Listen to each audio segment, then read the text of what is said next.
Assalamualaikum warahmatullahi wabarakatuh. Bismillah. Wassalatu wassalamu ala rasulillah wa ala alihi wa ashabihi wa man walah. Wa la hawla wa la quwwata illa billah. Allahumma salli wa sallim wa barik wa zid wa an'im ala nabiyyika wa rasulika Muhammad wa ala alihi wa ashabihi ajma'in. Allahumma la sahla illa ma ja'altahu sahla wa anta taj'alul hazna idza syi'ta sahla. Rabbi shrah li sadri wa yassir li amri wahlul 'uqdatam min lisani yafqahu qawli. Allahumma 'allimna ma yanfa'una wanfa'na bima 'allamtana wa zidna 'ilma. Allahumma inna na'udzubika minal barasi wal jununi wal juzami wa min sayyi'il asqam. Allahumma inna na'udzubika an nusyrika bika wa nahnu na'lam wa nastaghfiruka lima la na'lam. Rabbana ighfir lana dhunubana wa israfana fi amrina wa thabbit aqdamana wansurna 'alal qaumil kafirin. Allahumma barik lana fi Rajab wa Sya'ban wa ballighna Ramadan. Alhamdulillah, kita bersyukur kepada Allah Subhanahu wa taala yang masih memberikan kepada kita kesempatan untuk bisa beribadah kepada Allah Subhanahu wa taala.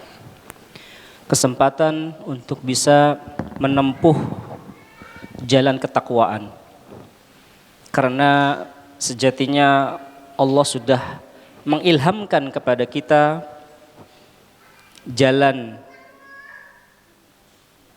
kemaksiatan, jalan kejahatan dan juga jalan ketakwaan, jalan kebenaran. Allah Subhanahu wa taala sudah menyatakan hal itu di dalam firman-Nya, fa'alhamaha fujuraha wa taqwaha. Allah sudah mengilhamkan kepada kita manusia jalan keburukan dan jalan ketakwaan, jalan kejahatan dan juga jalan kebenaran. Maka kita bersyukur kepada Allah yang pada kesempatan kali ini Allah masih memberikan taufik kepada kita untuk kita mengambil langkah, kita memutuskan untuk berada di sini. Kita memutuskan untuk istiqamah di dalam ketaatan kepadanya. Karena bagaimanapun kita memiliki pilihan. Dan kita yang juga punya peran dalam menentukan langkah kehidupan kita. Tentunya kehendak atau pilihan yang kita pilih berdasarkan atau di bawah naungan daripada kehendak Allah. Wa ma tasyauna illa ayyasha Allahu rabbul alamin. Dan tidaklah apa-apa yang kamu pilih, kamu kehendaki, kecuali itu semua juga ada andil di dalamnya kehendak Allah, berada di dalam naungan kehendak Allah. Rabb semesta alam. Karena kita hidup di dunia ini tidak lepas dari yang namanya takdir. Takdir baik dan takdir buruk. Semuanya adalah Allah yang menciptakannya. Allah menciptakan kebaikan dan juga Allah pula lah yang menciptakan keburukan. Tetapi sangat buruk, sangat naif kalau kita menyandarkan keburukan kepada Allah, menyandarkan kemaksiatan kita kepada Allah. Padahal kemaksiatan itu kita sendiri yang memilihnya. Meskipun itu juga berdasarkan takdir Allah. Semua sudah dalam kerangka takdir yang maha adil. Allah sudah menulisnya jauh sebelum terciptanya alam semesta, bahkan jauh sebelum terciptanya kolam, pena. Maka berkaitan dengan ini kita memohon kepada Allah, kita berdoa kepada Allah karena sebentar lagi kita akan memasuki bulan Ramadan.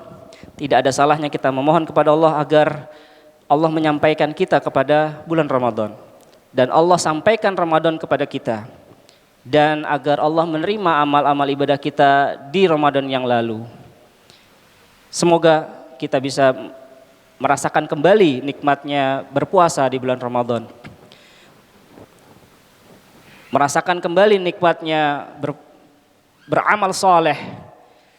Kemudahan-kemudahan di dalam menjalankan kebaikan bisa kita rasakan di bulan Ramadan. Maka kita berdoa mudah-mudahan Allah masih memperkenankan kepada kita untuk bisa menyambut bulan Ramadan dan merasakan kita berada di dalam bulan Ramadan dengan penuh amal ibadah. Sehingga nantinya ketika kita dipanggil oleh Allah, kita memiliki persiapan yang cukup. Hidup adalah ujian, maka kita perlu belajar. Kita harus belajar. Kita harus mempersiapkan ilmu sebagai sebaik-baik bekal. Ilmu yang mengarahkan kita kepada ketakwaan kepada Allah. Ilmu sebelum berucap dan beramal. Ilmu sebelum nantinya kita diuji oleh Allah dengan ujian yang tidak disangka-sangka, kematian. Karena kematian itu adalah ujian yang sesungguhnya dan itu kita tidak bisa memprediksikannya. Dan itu semua adalah rahasia Allah. Takdir adalah rahasia Allah.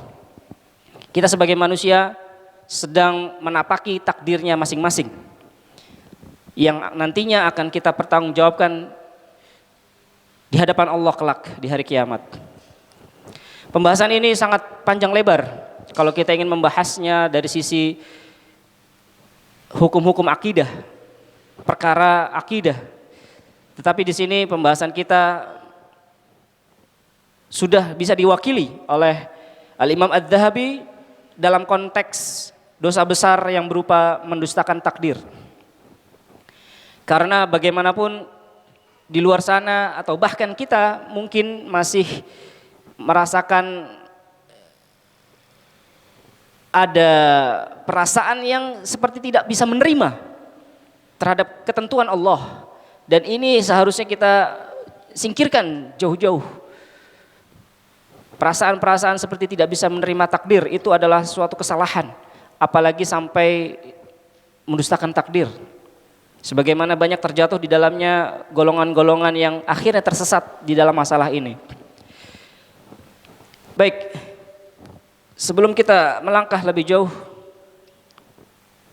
pembahasan kita di dalam dosa besar yang ke-41, at-takdzib bil qadar, mendustakan takdir, kita sedikit memberikan muqaddimah dalam pembahasan ini. Nantinya kita akan juga sedikit mengupas dari buku ringkasan Akidah Ahlussunnah di dalam masalah takdir. Hanya sekedar mengambil poin penting, ya, karena kalau kita ambil semua waktunya mungkin tidak akan bisa mencukupi. Ala kulli hal, bismillah. Kita mulai pembahasan kita dari muqaddimah pengertian daripada al-qadar atau takdir. Secara bahasa artinya adalah penentuan, perencanaan untuk menyusun dan melakukan tindakan. Ini semua nantinya akan terangkum di dalam tingkatan takdir. Ya, penentuan perencanaan untuk menyusun dan melakukan eksekusi. Seperti kita di dalam aktivitas kita harian, kita pasti memiliki perencanaan-perencanaan. Seorang insinyur, seorang kontraktor, dia pasti akan merencanakan terlebih dahulu bangunan yang akan dia bangun nantinya. Dia sudah memiliki ilmu tentang apa yang akan dia buat. Dia menakdirkan. Menakdirkan itu berarti menghitung. Menghitung-hitung. Ya, diukurlah dulu tanahnya, bentuk desainnya, semuanya itu belum jadi. Baru sebuah perencanaan.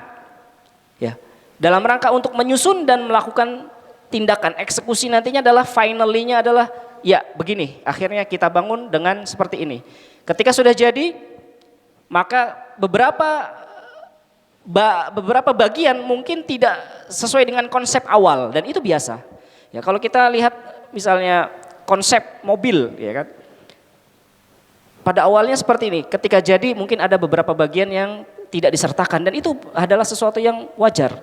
Jadi inilah takdir. Allah ketika menakdirkan sesuatu itu sudah memiliki ilmunya sebelum terjadinya sesuatu itu. Ilmunya sudah ada, wujudnya belum. Nah, inilah nantinya yang akan membedakan antara al-qadar dengan al-qadha. Perbedaan yang cukup signifikan antara al-qadar dengan al-qadha. Jika berpisah maka qadar adalah qadha, qadha adalah qadar. Tetapi jika bersatu, qadar memiliki makna sendiri dan qadha juga memiliki makna sendiri. Sebagaimana Islam dan iman. Kalau berkumpul dia terpisah, memiliki makna sendiri masing-masing. Tetapi jika dia terpisah maka dia memiliki makna yang melengkapi. Islam adalah iman, iman adalah Islam. Tetapi ketika digabung, Islam memiliki makna sendiri dan iman juga memiliki makna sendiri. Setelah diperkirakan, dikonsep ya seorang kontraktor tadi, kemudian dia kerjakan apa yang sudah dikonsepnya. Inilah yang disebut dengan mentakdir sebelum mengeksekusi, mengkonsep.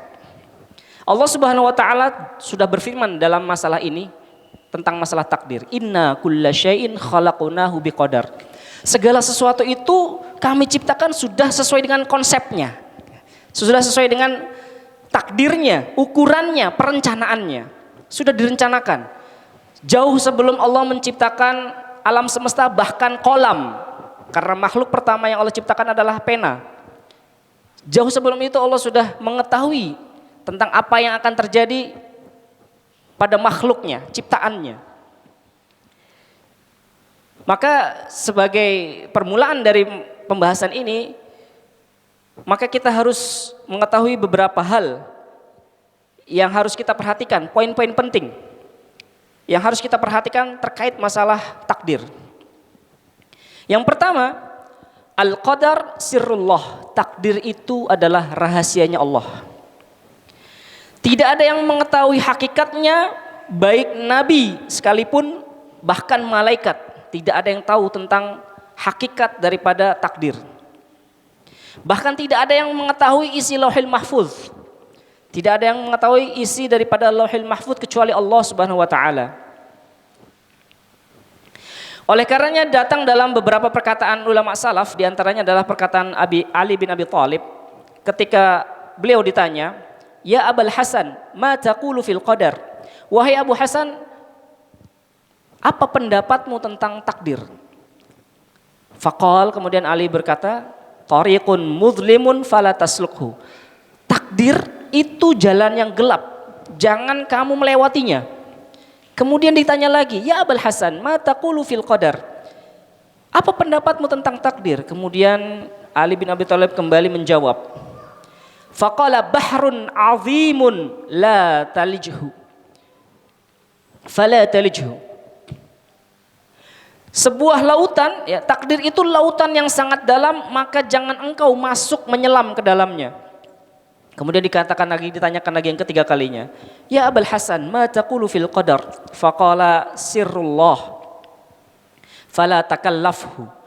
Takdir itu adalah rahasia Allah, jangan engkau berusaha untuk mencari-carinya, menyelaminya, berusaha untuk mengorek-ngoreknya, berandai-andai membuat analogi yang tidak tepat.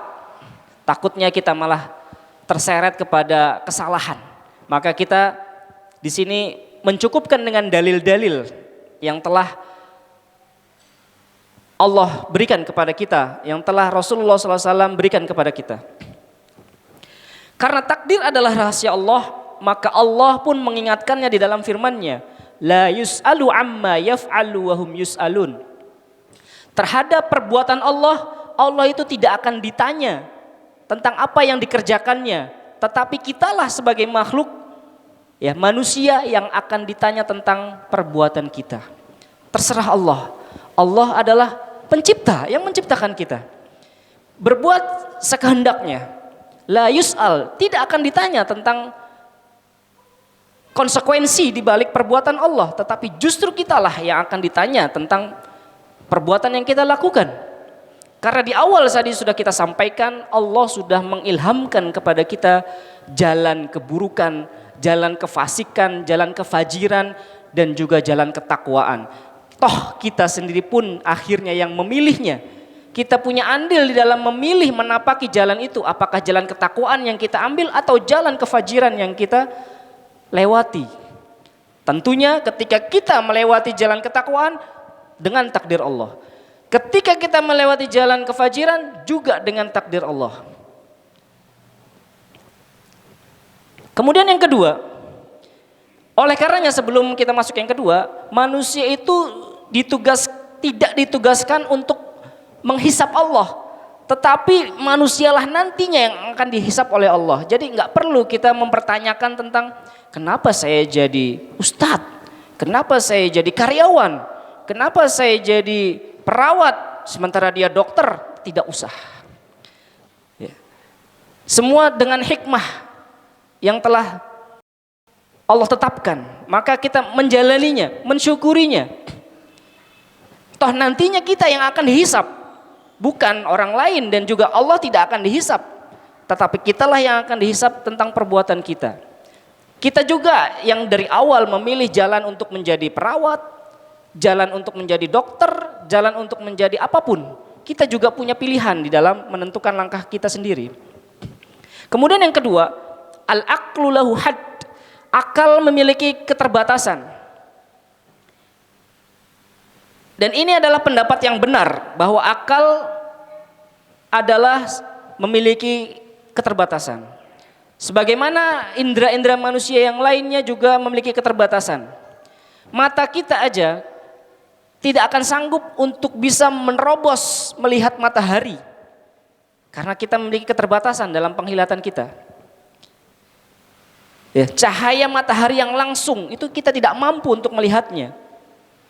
Kemudian bahkan virus sekecil yang kita sudah rasakan, ya, virus corona, kita nggak bisa melihatnya.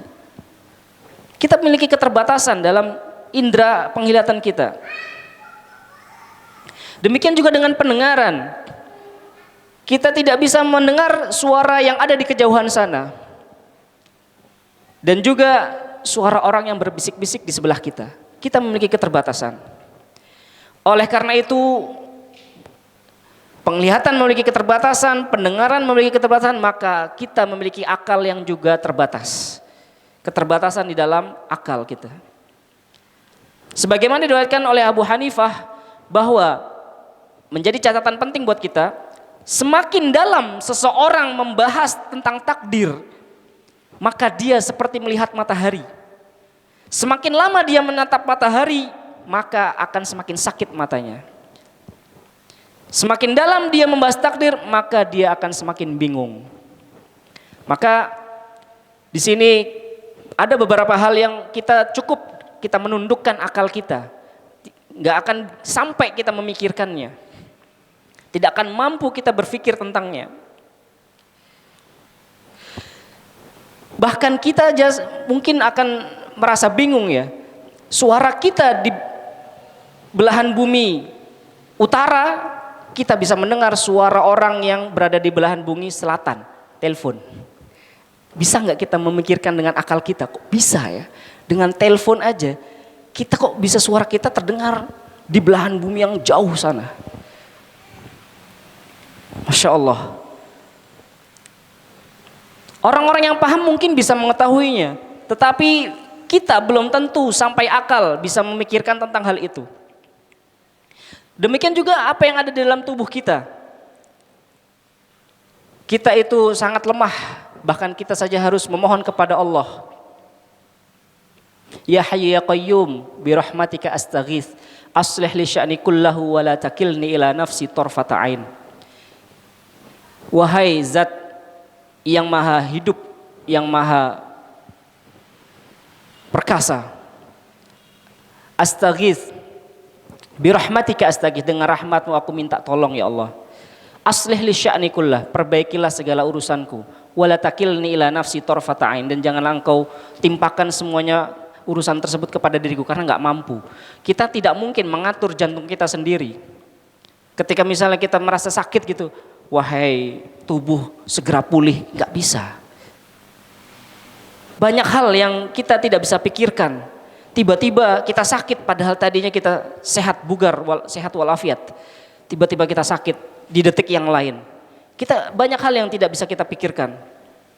Karena kita memiliki keterbatasan di dalam akal kita dan belum mampu sampai untuk memikirkannya pada poin tersebut.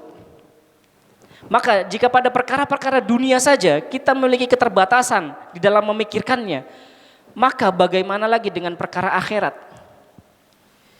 Maka di sini ada beberapa hal gaib yang kita dilarang untuk memikirkannya. Beberapa perkara gaib yang kita dilarang untuk memikirkannya. Yang pertama adalah larangan untuk memikirkan tentang zat Allah. Tentunya kita tidak akan mampu memikirkan tentang zat Allah, maka kita dilarang untuk memikirkannya. Di dalam satu hadis disebutkan, inna syaitana ya'ti ahadakum fayaqul man khalaqas sama fayaqul Allahu azza wa jal. Syaitan datang kepada salah seorang dari kalian kemudian bertanya, siapa sih yang menciptakan langit ini? Kemudian orang tersebut mengatakan, Allah yang menciptakan langit, azza wa jal, Allah azza wa jal yang menciptakannya. Fayaqul man khalaqal ard. Kemudian siapa yang menciptakan bumi? Fayaqul Allahu azza wa jal, Allah yang menciptakan bumi. Kemudian setan bertanya lagi, man khalaqallah, siapa yang menciptakan Allah? Fa idza wajada ahadukum dzalik falyaqul amantu billah wa birusulih. Jika setan sudah sampai kepada level pertanyaan seperti ini, siapa yang menciptakan Allah lantas? Maka jika kalian mendapati pertanyaan tersebut terbesit di dalam diri kita, maka segera berkata amantu billah, aku beriman kepada Allah dan Rasulnya. Allah Subhanahu wa taala adalah Maha Pencipta, maka Allah tidaklah mungkin diciptakan. Dari sisi pertanyaannya ya sudah sangat memberikan jawaban. Bagaimana kemudian kau ditanyakan siapa yang menciptakan Allah? Allah yang menciptakan. Tidak diciptakan. Tetapi syaitan datang dengan syubhat-syubhat seperti ini untuk memikirkan hal-hal yang tidak benar. Ya, di antaranya adalah tentang siapa yang menciptakan Allah. Oleh karena itu memikirkan tentang zat Allah adalah suatu yang terlarang karena hal tersebut tidak benar dan juga di luar daripada kemampuan akal kita untuk memikirkannya. Kemudian yang kedua, dilarang untuk memikirkan kaifiyah sifat Allah, kaifiyah sifat atau zat Allah. Karena Allah Subhanahu wa taala sudah berfirman, laisa kamitslihi syai'un wa huwas samiul basir. Tidak ada sesuatu pun yang serupa dengan Allah dan Dia yang Maha mendengar lagi Maha melihat. Maka bagaimanapun kita memikirkan tentang Allah, kita pasti akan keliru. Kemudian yang ketiga, tidak boleh berpikir tentang rahasia takdir. Karena Nabi SAW sudah bersabda, wa idza dzukiral qadar fa'amsiku. Jika telah disebutkan tentang perkara takdir, maka tahanlah diri untuk berbicara tentang takdir. Karena ruh dan akal kita tidak sampai. Tentang jin, akal kita juga tidak sampai. Dan banyak hal lain yang akal kita tidak sampai, termasuk dalam perkara takdir.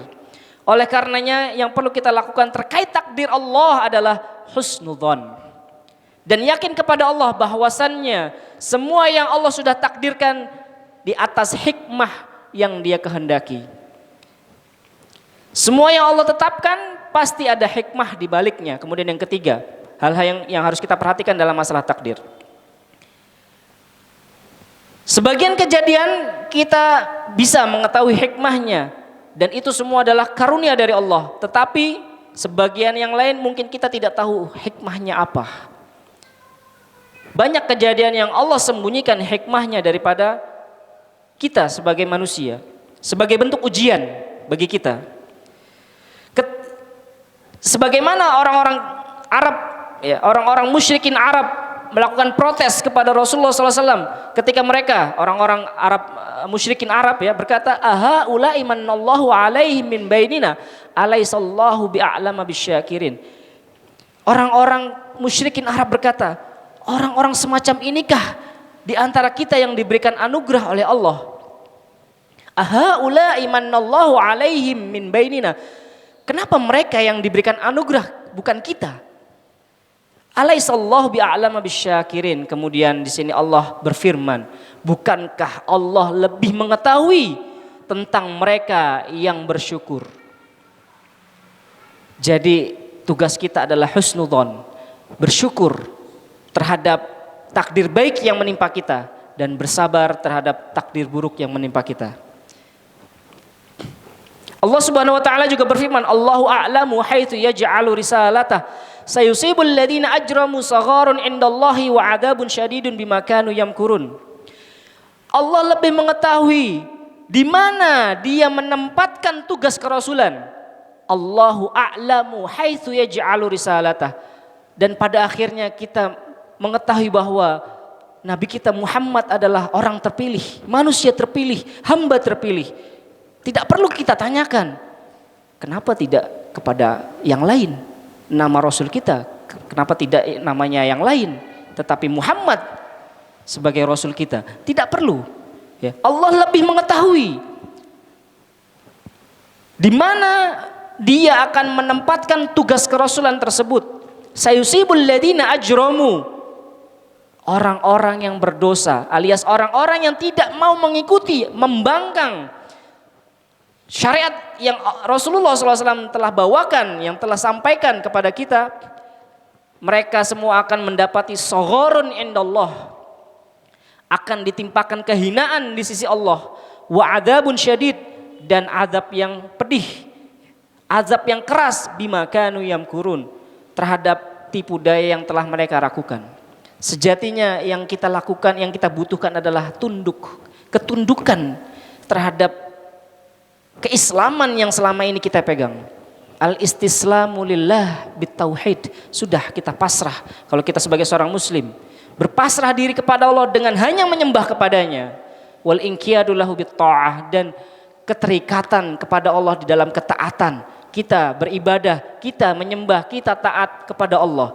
Melakukan apa yang menjadi perintahnya dan meninggalkan apa yang menjadi larangannya. Bukan sebaliknya, meninggalkan perintah dan melakukan larangan. Baik, kemudian sedikit kita membahas daripada buku ini beberapa poin yang menjadi poin yang paling utama yang harus kita perhatikan. Yang pertama adalah di sini perkataan Syekhul Islam Ibnu Taimiyah tentang masalah takdir.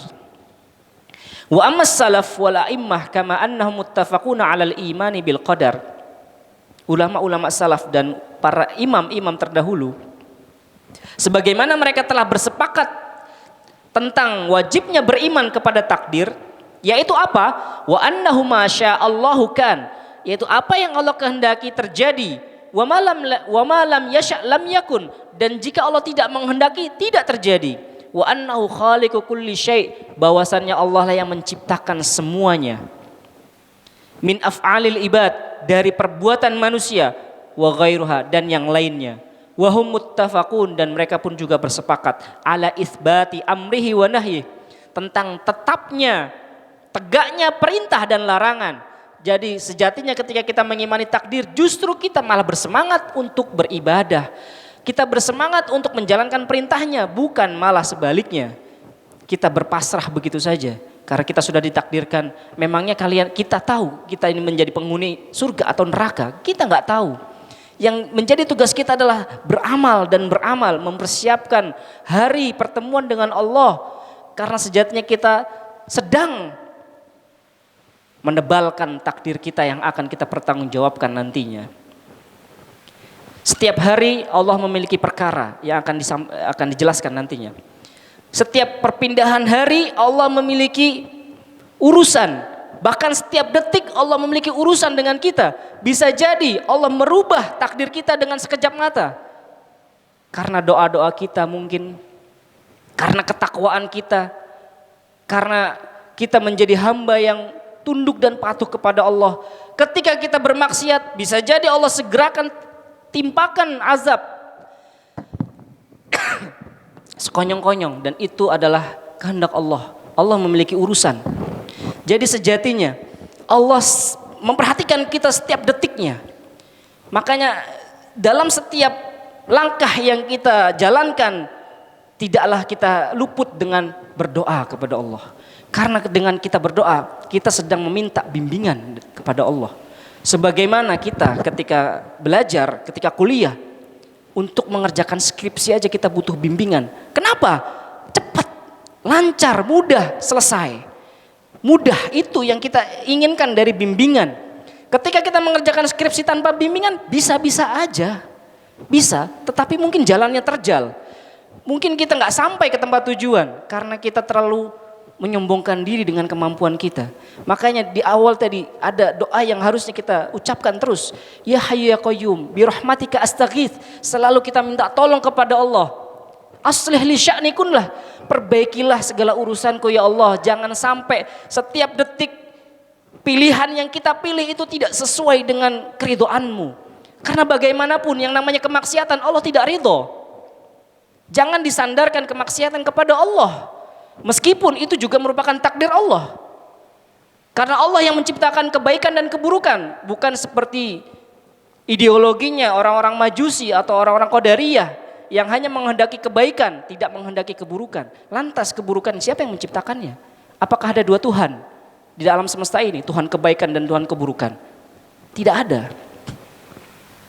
Maka Syekhul Islam di sini berkata, wa annahu masya'allahu kana wa ma lam yasha' lam yakun. Yang Allah kehendaki terjadi pasti terjadi. Wa ma lam yasha' yang tidak Allah kehendaki maka tidak terjadi. Wa annahu khaliqu kulli syai'in min af'alil ibad wa ghairuha. Muttafaquna ala isbati amri wa nahi, dan juga para ulama bersepakat tentang tetapnya perintah dan larangan. Wa wa'dihi wa wa'idihi. Janji Allah tentang surga dan neraka, wa wa'idihi dan ancamannya, wa annahu la hujjata li ahadin fi tarkil ma'mur. Tidak boleh, tidak ada lagi hujjah, alasan bagi siapapun untuk meninggalkan perintah, wala fi'li mahdzur, dan melakukan larangan dengan mencatut nama takdir. Aku bermaksiat, Allah sudah menakdirkan aku untuk bermaksiat. Ini tidak boleh. Seakan-akan kita lancang dengan Allah. Kenapa ketika kemaksiatan disandarkan kepada takdir dan inginnya adalah jangan sampai diazab dengan kemaksiatan kita? Toh itu kan takdir. Tidak seperti itu. Enak sekali ketika kita bermaksiat, kan Allah sudah menakdirkan aku bermaksiat, janganlah kita diazab karena kemaksiatan kita. Ini adalah perilaku orang-orang yang sangat durhaka kepada Allah. Fahum aidan muttafiquna ala anna Allah hakimun rahim, dan juga mereka telah bersepakat bahwasannya Allah itu adalah Rabb, zat yang maha hakim, bijaksana, dan rahim, maha penyayang. Wa annahu ahkamul hakimin, dan Allah adalah sebaik-baik zat yang maha bijaksana. Wa arhamur rahimin, dan zat yang paling penyayang, yang sangat penyayang. Ini sekelumit tentang perkataan atau pembahasan tentang takdir, sebagaimana yang sudah disampaikan tadi dalam Syekhul Islam Ibnu Taimiyah. Kemudian pembahasan yang berikutnya yang menjadi poin penting kita adalah tentang tingkatan takdir, dan ini penting. Al-Imam Ibnu Qayyim menyebutkan bahwa maratibul qadar, tingkatan takdir yang mana jika manusia tidak beriman tentang tingkatan ini, maka dia tidak bisa dikatakan beriman kepada takdir. Maka ketika kita telah menyatakan, mengikrarkan amantu billah wa bi rusulihi wa bil kitab, dan juga yang terakhir al-iman bil qadar khairihi wa syarrih, maka kita juga harus memposisikan diri kita terhadap 4 masalah yang berkaitan dengan tingkatan takdir. Yang pertama, ilmu Allah subhanahu bil asya' qabla kauniha. Ilmu Allah sebelum terjadinya sesuatu. Ilmu Allah tentang segala sesuatu sebelum terjadinya. Kemudian yang kedua, kitabatuhu laha qabla kauniha. Sebelum terjadi Allah catat, Allah konsep. Itulah yang dimaksud dengan catatan takdir di Lauhul Mahfuz. Semua yang berjalan di alam semesta ini semua sesuai dengan alurnya. Karena alurnya sudah ada, sudah tertulis rapi di Lauhul Mahfuz dan tidak mungkin bisa berubah. Tidak ada perubahan takdir di Lauhul Mahfuz, tidak ada yang berubah di Lauhul Mahfuz.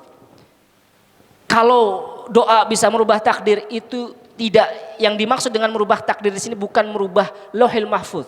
Karena Lauhul Mahfuz sudah selesai, tertulis rapih. Kolam pena sudah kering, catatan sudah ditutup. Selesai. Tidak ada yang berubah di Lauhul Mahfuz.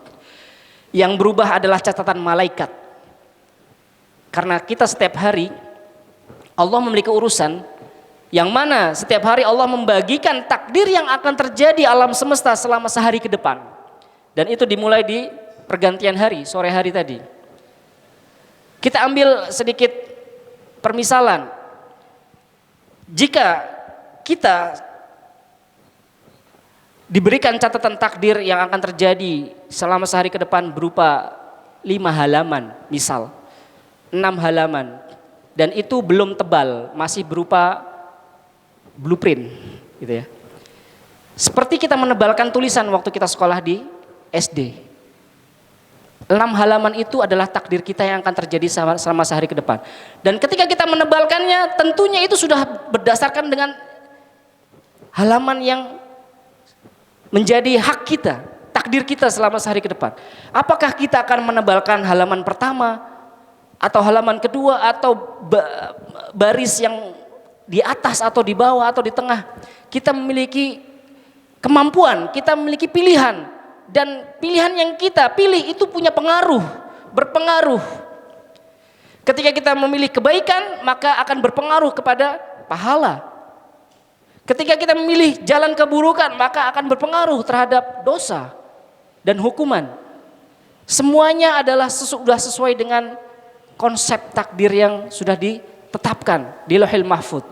Dan ketika kita misalnya memilih untuk melakukan A, itu bisa juga karena Allah juga ikut campur di dalamnya. Setiap hari Allah memiliki urusan dengan kita. Maka kita butuh minta tolong terus kepada Allah, berdoa terus agar jangan sampai ketika kita menapaki takdir kita untuk hari ke depan kita jauh dari bimbingan Allah. Dan yang terjadi adalah kita akan melakukan kejahatan, keburukan, kemaksiatan. Maka penting juga kita untuk berdoa kepada Allah, dan Allah bisa saja ini nggak jadi ya. Yamhullahu ma yasha wa yutsbit. Allah menghapus kehendak hatinya dan menetapkan bagi hambaku yang seharusnya dia mati di hari itu, bisa jadi. Bahkan kita pernah merasakan ini seharusnya sudah mati saya ini tadi nih. Di dalam satu kondisi perjalanan misalnya, kita pernah merasakan hal-hal seperti itu. Bencana, tapi kita masih diselamatkan oleh Allah. Tidak lain bisa jadi itu karena doa kita. Doa-doa kita yang akhirnya memberikan pengaruh juga kepada kehendak Allah. Allah berkehendak, yamhullahu ma yasha wa yutsbit. Allah berkehendak untuk menghapus atau menetapkan. Maka semua itu adalah tentang kehendak Allah, rahasia. Semua adalah tentang rahasia. Takdir adalah rahasia Allah, sirrullah. Baik, kita lanjutkan.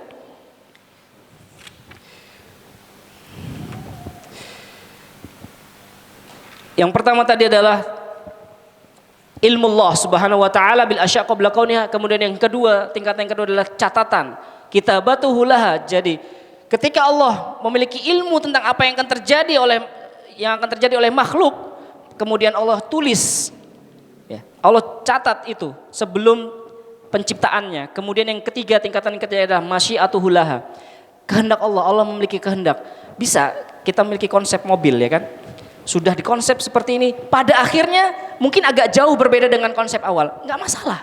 Dan itu semuanya adalah sudah sesuai dengan apa yang kita inginkan. Oh ternyata di awal rodanya seperti ini atau bagian bentuknya seperti ini, diubah sedikit. Ketika jadi itulah yang namanya qadha, khalquhu laha. Qadha, putusan final, eksekusinya. Oh ternyata jadinya seperti ini.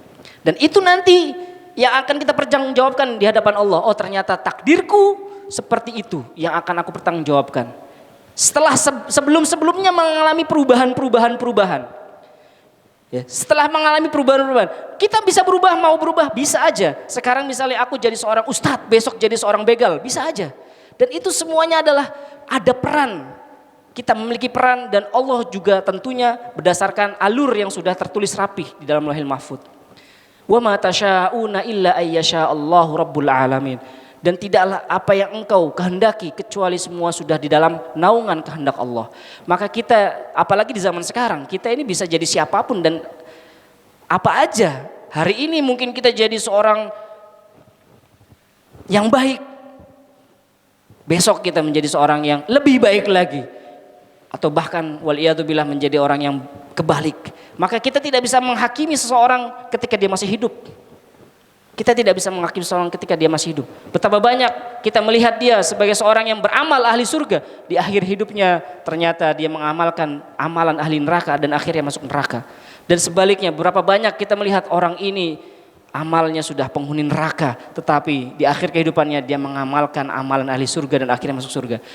Dan kita hanya bisa memohon kepada Allah sekali lagi, at-taufiq, doa terus. Ya birahmatika astaghits, ya Allah dengan rahmat kasih sayangmu aku minta tolong terus ya Allah. Aslih li sya'ni kullah, perbaikilah urusanku setiap hari.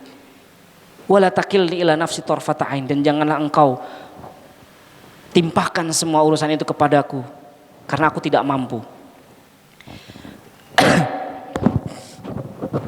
Baik, kita masuk kepada pembahasan yang pertama tadi, secara inti saja. Ilmu Allah Subhanahu wa taala bil asya' qabla kauniha, maksudnya adalah ilmu Allah al-muhit bi kulli syai'in minal mawjudat wal ma'dumat. Ilmu Allah yang berkaitan, yang meliputi segala sesuatu, baik yang ada maupun yang tidak ada, yang mungkin dan yang tidak mungkin. Fa'alima makana wa ma yakun, Allah itu mengetahui apa yang telah terjadi, wa ma yakunu, dan yang sedang terjadi dan yang akan terjadi, wa ma lam yakun, dan yang belum terjadi. Kalaupun nantinya terjadinya seperti apa Allah mengetahuinya. Kemudian yang berikutnya, kitabatuhu. Nah, ini yang paling penting, pencatatan. Bahwa Allah mencatat di dalam Lauhul Mahfuz takdir seluruh makhluk. Dan dalil tentang hal ini telah banyak disebutkan dalam firman Allah. Walaqad katabna fiz zabur min ba'di dzikr annal arda yarithuha ibadiyas salihun. Telah kami tulis di dalam Zabur. Zabur ini adalah tidak hanya tentang kitabnya Nabi Daud, tetapi kitab-kitab yang Allah turunkan dari langit. Min ba'di dzikr, setelah Allah tulis itu semua tertulis rapi di dalam Lauhul Mahfuz. Jadi apa yang terjadi, kemarin terjadi, sekarang terjadi dan yang akan terjadi, semua tidak lain dan tidak bukan sudah tertulis rapi di dalam Lauhul Mahfuz. Min ba'di dzikr, min ba'di adzikr di sini adalah Lauhul Mahfuz. Annal ardo, sudah ditetapkan bahwa bumi itu yang akan mewarisi adalah orang-orang hamba-hamba Allah yang saleh, ya, ibadiyas salihun. Nah, di sini masuk dalam kategori ini tentang kitabah, tentang pencatatan, bahwa wa yadkhul fil iman bi kitabatil maqadir khamsatu taqadir.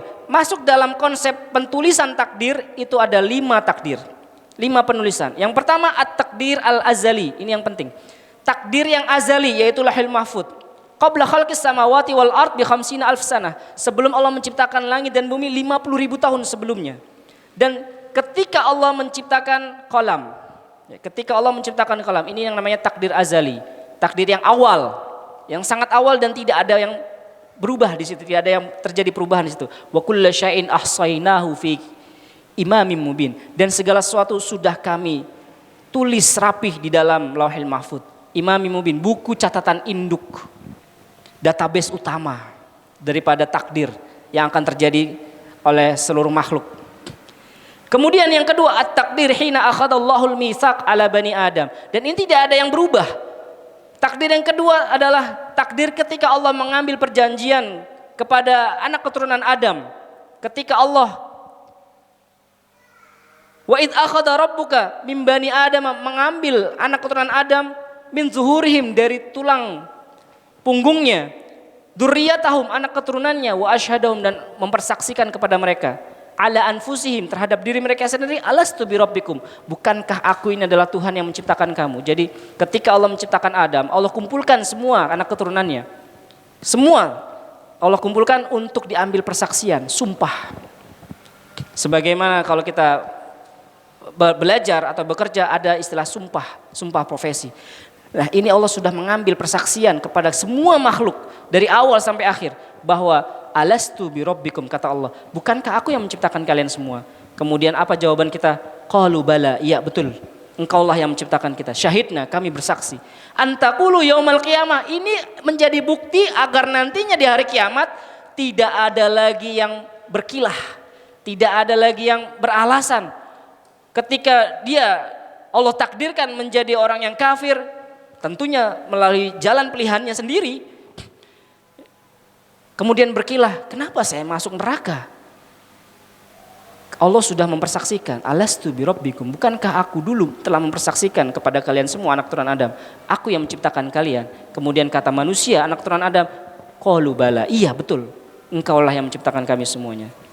Kemudian yang berikutnya, takdir hauli, takdir tahunan. Jadi ini level-levelnya. Kemudian takdir tahunan. Kapan terjadi takdir tahunan? Ketika Lailatul Qadar. Makanya dinamakan Lailatul Qadar. Malam pembagian takdir yang akan terjadi setahun ke depan. Jadi kita manusia hanya bisa merangkum ya, yang terjadi selama setahun. Merangkum, tidak tahu yang akan terjadi, hanya merangkum.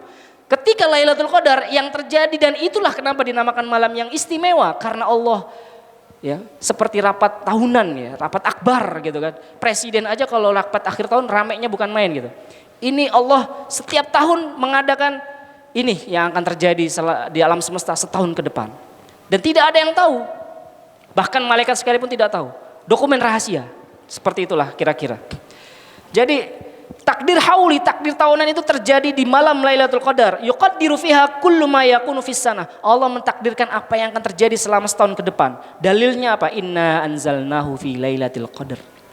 Kami telah menurunkan Al-Qur'an ya, di malam Lailatul Qadar bertepatan dengan Allah mengadakan ya, bahasanya kalau salah mohon dibenarkan. Ya seperti rapat begitu. Ini yang akan terjadi selama setahun ke depan. Fi lailatin mubarakah, inna anzalnahu fi lailatin mubarakah, inna kunna munzirin, fiha yufraku kullu amrin hakim. Nah ini, di dalam malam itu atau ketika malam itu terjadi, yufraku kullu amrin hakim, telah ditakdirkan apa yang akan terjadi, yufrak dibagikan. Karena setiap manusia tidak mengalami takdir yang sama, beda-beda. Yufrak dibagikan. Masing-masing menjalani takdirnya sesuai dengan ketetapannya yang Allah sudah berikan. Kemudian itu tadi yang keempat ya. Ternyata yang ketiga tadi adalah takdir umri, afwan ya. Takdir umri itu takdir ketika Allah menciptakan manusia, dan itu terjadi ketika dijanin, ya kan? Ketika sudah saatnya ditiupkan ruh, maka Allah juga menyuruh malaikat untuk mencatat. Mencatat apa? Laki-laki atau perempuan, ajal dia, amal dia bahagia atau tidak bahagia atau sengsara sebagaimana di dalam hadis. Jadi ada takdir azali, kemudian takdir hina akhadallahul mitsaq ala bani Adam, kemudian takdir umri, takdir hauli, dan yang terakhir takdir yaumi, takdir harian. Wa huwa suqul maqadir ilal mawaqit allati quddirat laha fi ma sabaq wa daliluhu kullu yaumin huwa fi sya'an. Dalilnya adalah setiap hari Allah memiliki urusan. Wahada takdir yaumi tafsilun min takdir hauli. Sebagaimana kata ulama, takdir yaumi ini adalah rincian daripada takdir hauli tahunan. Kemudian takdir hauli, takdir tahunan, rincian dari takdir umri dari setiap manusia. Dan takdir umri tafsilun min takdir al-umril awal, yaitu takdir azali, dan begitu seterusnya. Jadi ada 5 konsep takdir yang tercatat. Dan catatan itu tidak ada yang berubah, tidak ada yang merubah takdir awal, takdir azali. Kemudian kita lanjutkan, yang berikutnya adalah martabah al-masyiah, kehendak. Allah memiliki kehendak. Innama amruhu idza arada syai'an an yaqula lahu kun fayakun. Allah juga memiliki kehendak.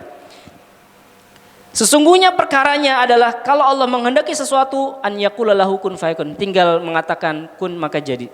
Jadi maka jadilah. Walau syaa rabbuka la amana man fil ardi kullum jami'a. Kalau Allah menghendaki semua manusia berada dalam keimanan.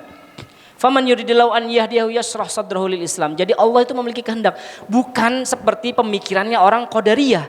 Mereka mengatakan ketika Allah sudah menciptakan makhluk, setelah itu selesai urusan. Allah tidak punya urusan lagi. Enggak. Karena Allah punya urusan setiap hari. Allah punya kehendak. Bisa saja Allah mengubah dengan cepat. Dan ini semuanya sudah tersusun rapih di dalam takdir Lauhil Mahfuz, takdir azali.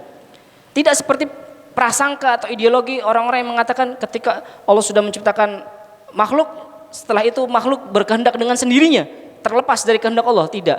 Memangnya itu kayak pabrik ya. Kalau pabrik orang bikin motor ya, setelah bikin motor ya sudah dibeli sama konsumen, nggak diurusin, terserah dia mau apa, kan itu manusia. Ini bukan seperti itu masalahnya. Allah punya urusan setiap hari. Bisa saja Allah mengubah segala sesuatu yang terjadi di hari ini dengan hikmahnya. Bisa saja. Makanya kita selalu meminta kepada Allah ats-tsabat. Allahumma arinal haqqa haqqa warzuqna tiba'ah wa arinal batila batila warzuqna jinabah. Ya muqallibal qulub, tsabbit qulubana ala dinik. Tetapkanlah hati kami di atas agamamu. Karena Allah Maha membolak-balikan hati. Maka kita selalu memohon kepada Allah agar Allah selalu meneguhkan kita di dalam Islam. Kemudian martabatun yang ketiga, martabatul khalq wal ijad. Derajat atau tingkatan mewujudkan, mengeksekusi, mengadakan. Wahiyal iman bi annallaha khaliqu kulli syai'. Ini iman tentang bahwasannya Allah lah yang menciptakan segala sesuatu. Fahuwa khaliqu kulli amilin wa amali, dan Allah lah yang menciptakan pelaku perbuatan dan juga perbuatannya. Jadi ketika kita bergerak, belajar, membaca, semuanya perbuatan yang kita lakukan itu semuanya adalah Allah yang menciptakan. Allah juga punya peran dalam menciptakan. Wa kullu mutaharrik, setiap yang bergerak di dalam gerakannya. Wa kullu sakin, dalam diam, tidak bergerak dalam diamnya. Wa ma min dzurratin fis samawati wal ardi illallah illa wallahu khaliqu harakatiha wa sukuniha. Jadi Allah yang menciptakan segala sesuatunya. Baik, karena sudah azan, kita azan dulu. Bismillah, salatu wassalamu rasulillah. Baik, kita lanjutkan kembali pembahasan kita. Kita bahas pembahasan kita at-takdzib bil qadar. Dosa ketika kita mendustakan takdir. Allah Subhanahu wa taala berfirman, inna kulla syai'in khalaqnahu biqadar. Bahwa segala sesuatu sudah Allah lah yang menciptakannya, dan semua sesuai dengan takdirnya, sesuai dengan alurnya. Qala Ibnu Jauzi fi tafsirih, berkata Imam Ibnu Jauzi dalam tafsirnya, sebab turunnya ayat ini ada dua pendapat.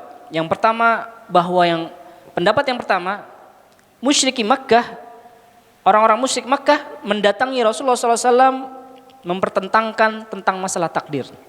Kemudian turunlah ayat ini. Kemudian diriwayatkan dari Abu Umamah, ayat ini berkaitan dengan Qadariyah, kelompok yang tersesat di dalam masalah takdir.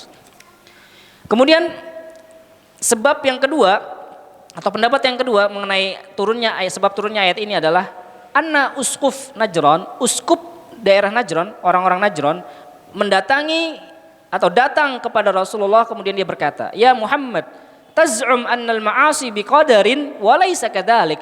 Engkau menyangka bahwa kemaksiatan itu sesuai atau berdasarkan dengan takdir, padahal tidak demikian, kata uskup Najran ini.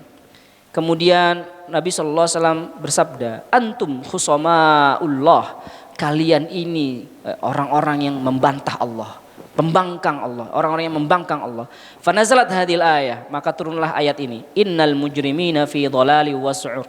Orang-orang yang keji, orang-orang yang jahat, fi dhalalin wa su'ur, berada di dalam kesesatan dan juga akan berada di dalam neraka nantinya di akhirat. Yauma yushabuna finnar, pada hari nanti di akhirat mereka akan diseret masuk ke dalam surga pada wajahnya, diseret wajahnya untuk dibawa ke dalam neraka, dibawa ke dalam neraka. Zuqu massa saqar, rasakanlah jilatan jilatan neraka. Inna kulla syai'in khalaqnahu biqadar. Ketika mereka berada di neraka itu juga sudah melalui takdir. Jadi tidak ada alasan kepada orang-orang yang kemudian masuk neraka beralasan dengan takdir. Inna kulla syai'in khalaqnahu biqadar. Semuanya sudah tertulis, semuanya sudah kami ciptakan sesuai dengan alurnya, dengan takdirnya. Wara Umar bin Khattab an Rasulullah SAW, diriwayatkan dari Umar bin Khattab dari Rasulullah SAW, idza jama'allahul awwalin, tapi hadisnya dhaif. Ketika Allah mengumpulkan seluruh manusia yang awal sampai yang akhir di hari kiamat, amara munadiyan fanada, Allah memerintahkan malaikat untuk berseru. Nidaan yang mana seruannya Yasma'uhul awwaluna wal akhirun. Terdengar semua manusia, semua orang-orang yang awal dan yang akhir sampai yang akhir. Aina khusama Allah? Mana orang-orang yang membantah Allah, membangkang Allah, musuh Allah? Fatakumul qadariyah, maka berdirilah orang-orang yang punya keyakinan qadariyah. Fayumar bihim ilan nar, maka mereka semua diperintahkan untuk dimasukkan ke dalam neraka. Yaqulullah, kemudian Allah berfirman, "Dzuqu massa saqar." Nih, rasakan jilatannya api neraka.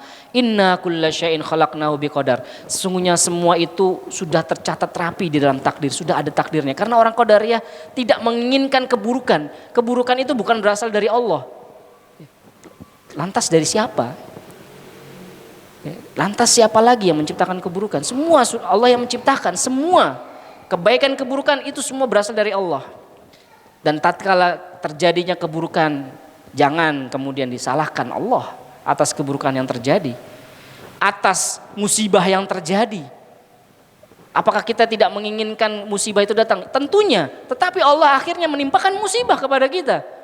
Karena apa? Ada hikmah yang bisa kita ambil agar semua manusia kembali mengingat Allah. Tentunya semua berdasarkan sebab akibat. Karena kita berada di dunia. Dunia itu tempatnya kegundahan, tempatnya kesedihan, tempatnya sebab akibat. Karena kita berkaitan dengan waktu.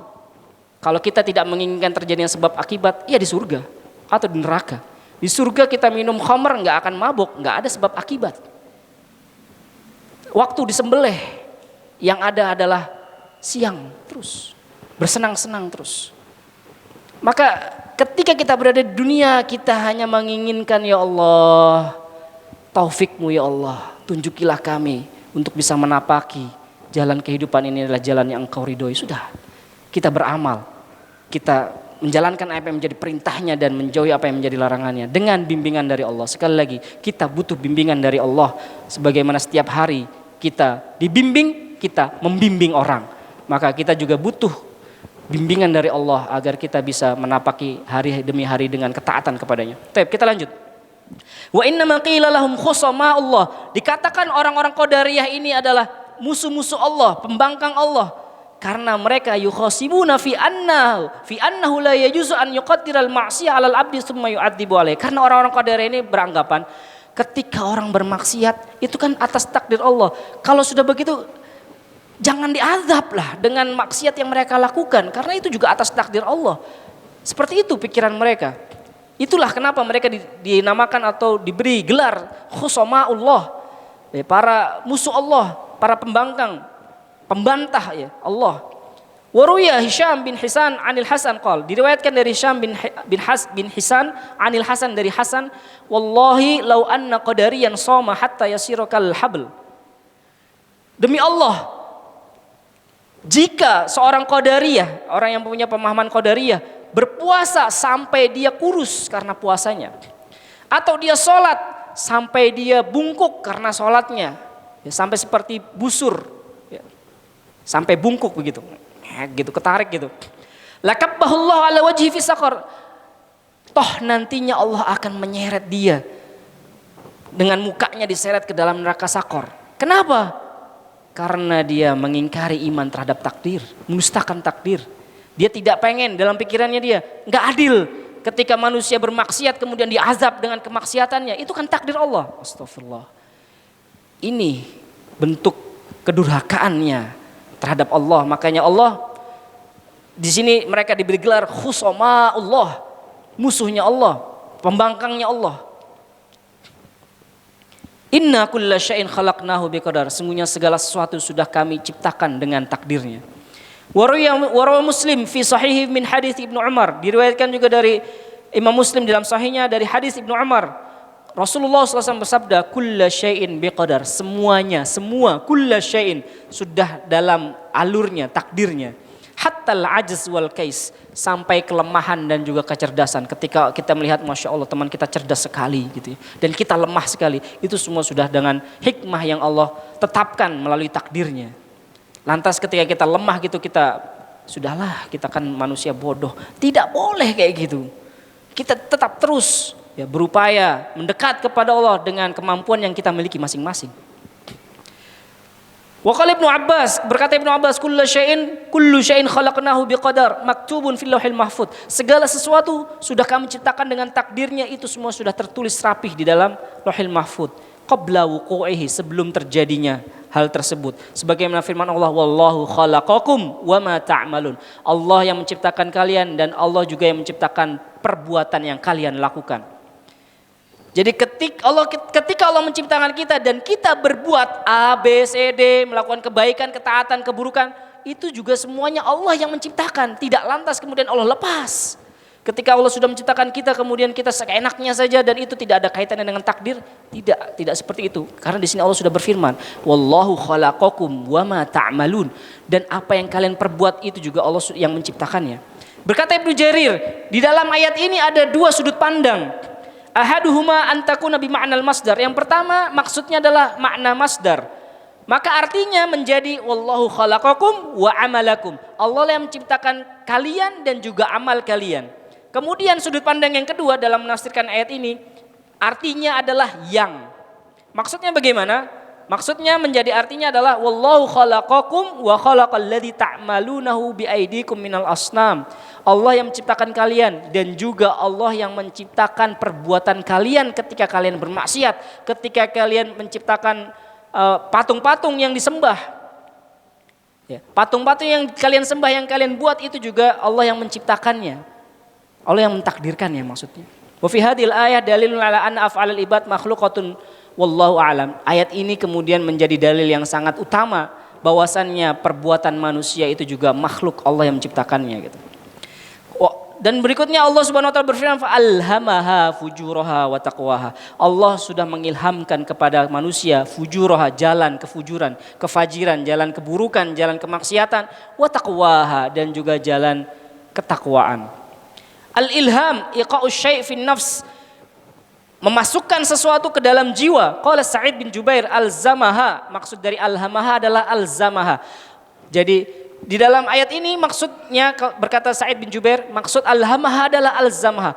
Allah memberikan keterikatan, ketertarikan. Ya. Jadi manusia itu punya keterikatan dan ketertarikan terhadap kefasikan, kefajiran dan juga ketakwaan. Dan itu kita tidak memungkirinya. Kita tertarik kepada sesuatu yang berbau maksiat dan juga kita juga ada keterikatan terhadap ketakwaan. Waqala Ibnu Zaid, berkata Ibnu Zaid, ja'ala dzalika fiha bitaufiqihi. Ketika kita memilih jalan ketakwaan, itu semua adalah tidak lain dan tidak bukan berdasarkan taufik dari Allah. Maka kita minta taufik kepadanya. Ya, agar kita menempuh jalan ketakwaan, kita berdoa kepada Allah. Wa khudlanihi iyyaha lil fujur. Kemudian ketika kita memilih jalan keburukan, kefajiran, maka Allah tinggalkan. Ilham itu maksudnya adalah Allah biarkan begitu saja dia memilih jalan keburukan dan akhirnya menjadi hinalah dia. Ya. Wallahu a'lam. Wa fil hadis an Rasulullah sallallahu alaihi wasallam annahu qala innallaha manna 'ala qaumin fa'alhamahumul khair fa adkhalahum fi rahmati wa ibtala qauman fa khadalahum wa dhammahum 'ala af'alihim wa lam yastati'u ghayra mabtalahum fa'adzabahum. Tapi hadisnya ini adalah isnadnya dhaif ya. Allah Subhanahu wa taala sesungguhnya telah memberikan anugerah kepada satu kaum, maka kemudian Allah mengilhamkan kebaikan kepada kaum tersebut. Kemudian Allah masukkan ke dalam jiwa-jiwa mereka. Ya, di dalam rahmatnya kemudian mereka diuji dengan satu kaum yang lain. Jadi kita melihat ya ada kaum yang Allah ya anugerahi kepadanya, ilhamkan kebaikan, mengerjakan kebaikan terus dan kebaikan terus. Justru itu menjadi hikmah buat kita bisa mencontoh, menirunya, mengikutinya. Sedangkan ada kaum yang lain, sebagian kaum yang lain Allah hinakan dia. Allah tinggalkan dia dengan perbuatannya, walam yastati'u ghairu mabtalahum. Tidaklah mereka berada di dalam ujiannya mereka sendiri, yaitu dalam keburukan, selalu melakukan keburukan. Tetapi ingat, Allah di sini juga punya peran. Allah memiliki peran di dalam perbuatan yang mereka lakukan. Tetapi ketika keburukan itu terjadi, sekali lagi jangan dinisbatkan kepada Allah, karena Allah tidak menyukai, tidak meridhai keburukan. Makanya ditinggalkan begitu saja. Kecuali ketika Allah tiba-tiba ingin mengubah nasibnya, kemudian diubah menjadi kaum yang taat kepada Allah, tentunya ketaatan itu tidak datang sekonyong-konyong. Dia ada letupan-letupan, ada momen-momen ketika orang itu kemudian berubah, kemudian Allah motivasi dia untuk berada dalam ketaatan. Intinya adalah semua ini ada keterkaitan. Tidak mungkin seseorang itu berubah sekonyong-konyong kalau dia tidak mengubah dirinya sendiri. Kemudian Allah ikut serta di dalam memotivasi, mendorongnya menjadi berubah. Dari Aisyah radhiyallahu anha qalat qala Rasulullah SAW al-qadariyah majusu hadil ummah. Qadariyah adalah majusinya umat ini, kata Rasulullah SAW melalui hadis Aisyah. Karena majusi meyakini ada dua Tuhan, Tuhan kebaikan dan Tuhan keburukan. Maka orang-orang Qadariyah ini seperti identik dengan orang-orang majusi yang tidak menginginkan keburukan, disandarkan kepada Allah. An Ibnu Umar radhiyallahu anhu qala Rasulullah SAW likulli ummatin majus, setiap umat itu ada majusinya. Wa majusu hadil ummah, dan majusinya umat ini adalah alladzina yaz'umuna an la qadar, yang mereka menyangka bahwa tidak ada takdir dan segala sesuatu perbuatan itu terjadi begitu saja dengan sendirinya. Karena Qadariyah ini kan ingin melepaskan perbuatan manusia dari kehendak Allah. Jadi Allah tidak punya kehendak sama sekali, nggak ada urusan lagi setelah menciptakan. Ya, selesai urusan Allah adalah menciptakan saja. Setelah itu Allah berlepas tangan. Itu menurut mereka. Dan inilah majusinya umat ini, itu Qadariyah. Fa idza laqitahum, kalau kalian berjumpa dengan orang-orang yang punya ideologi seperti ini, fa akhbirhum, kasih kabar, kasih tahu kepada mereka, anni minhum bariun, aku berlepas diri dari ideologi seperti ini, kata Ibnu Umar. Wa annahum bara'um minni, dan mereka juga berlepas diri dariku. Tsumma qala walladzi nafsi biyadihi law anna li ahadin mithla ahadin zahaban, dan demi jiwaku yang berada di genggamannya, seandainya mereka ini orang-orang Qadariyah ini menginfakkan hartanya sebesar gunung Uhud emas, fa'anfaqahu fi sabilillah, dia infakkan di jalan Allah, maka bila enggak akan diterima infak mereka. Mereka berupaya untuk berbuat kebaikan dengan menginfakkan emas sebesar gunung Uhud, tidak akan diterima amalan mereka. Hatta yu'mina bil qadar, sampai dia beriman kepada takdir. Karena ini adalah perkara yang penting. Rukun iman, ketika pondasi iman itu tidak lengkap, maka tidak bisa dikatakan sebagai bangunan. Sebagaimana kita sebagai seorang muslim, ketika bangunan keimanan kita kurang satu, maka tidak bisa dikatakan sebagai seorang yang muslim.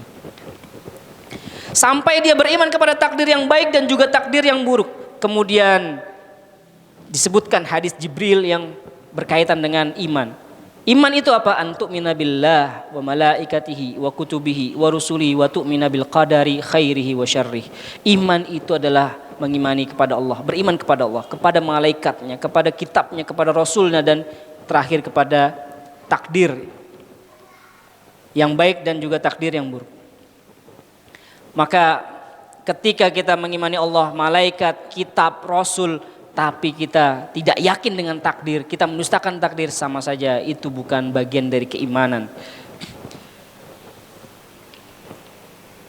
Kemudian di sini yang terakhir, wa min dzalika qauluhu sallallahu alaihi wasallam fi hadits Ibnu Abbas, di antaranya juga hadis dari Rasulullah SAW dari Ibnu Abbas, wa'lam annal ummah law ijtama'u ala an yanfa'uka bi syai'in lam yanfa'uka illa bi syai'in qad katabahu Allahu lak. Ketahuilah, jika umat bahu membahu berkumpul untuk memberikan kemanfaatan buatmu, maka mereka tidak bisa memberikan kemanfaatan tersebut kecuali sesuatu yang sudah Allah takdirkan.